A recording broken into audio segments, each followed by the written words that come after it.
বরফে ঢাকা আর্কটিক মহাসাগরই নাকি হবে বরফ মুক্ত। গ্রহের জন্য এমন উদ্বেগজনক তথ্যই প্রকাশ করেছে নতুন একটি গবেষণায়। সম্প্রতি নেচার কমিউনিকেশনে প্রকাশিত গবেষণায় গবেষকরা সতর্ক করে বলেছেন, আগামী 2 দশকের মধ্যে এই গ্রহের জন্য অশুভ মাইলফলক অনিবার্য।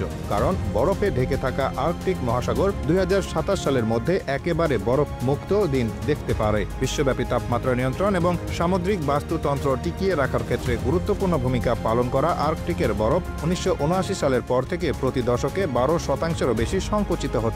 বরফ গলে যাওয়ার সঙ্গে সঙ্গে সমুদ্রের গাঢ় পানি আরও বেশি সূর্যের আলো শোষণ করছে। এর ফলে বৈশ্বিক গড়ের চেয়ে 4 গুণ দ্রুত উষ্ণ অঞ্চলে রূপান্তরিত হয়েছে মহাসাগরটি। লাইভ সায়েন্সের তথ্য অনুযায়ী আর্কটিকের বরফের পরিমাণ 1979 থেকে 1992 সালের মধ্যে গড়ে 2.6 মিলিয়ন বর্গমাইল বিস্তৃত ছিল, আর চলতি বছর এটি 1.65 মিলিয়ন বর্গমাইলে নেমে এসেছে। 11টি জলবায়ু মডেল এবং 366টি সিমুলেশন ব্যবহার করে নতুন গবেষণায় অনুমান করা হয়েছে অস্বাভাবিক উষ্ণ পরিস্থিতি দেখা দিলে 3 থেকে 6 বছরের মধ্যে বরফ মুক্ত আর্কটিকের দিনটি দেখা দিতে পারে। গবেষণার প্রধান লেখক সুইডেনের গোথেনবার্গ বিশ্ববিদ্যালয়ের জলবায়ু গবেষক সেলিন হিউজ প্রস্তুতির গুরুত্বের উপর জোর দিয়েছেন। তিনি বলেছেন, যেহেতু প্রথমবার বরফ মুক্ত দিনের কাছাকাছি আমরা, তাই আমরা প্রস্তুত থাকতে চাই। কেন আর্কটিক মহাসাগরের সব বরফ গলে যেতে পারে তা জানা গুরুত্বপূর্ণ।